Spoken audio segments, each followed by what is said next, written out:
Þetta eru nú bóndabaunir, brotbín.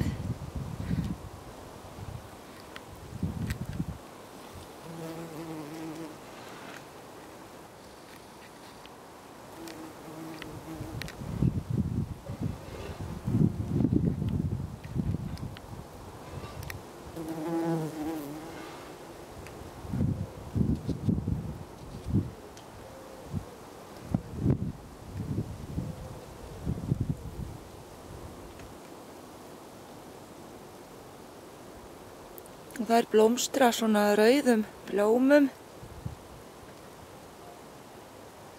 Og svo má sjá hérna baunabelgina að myndast. Þeir eru nú ennþá fremur litlir.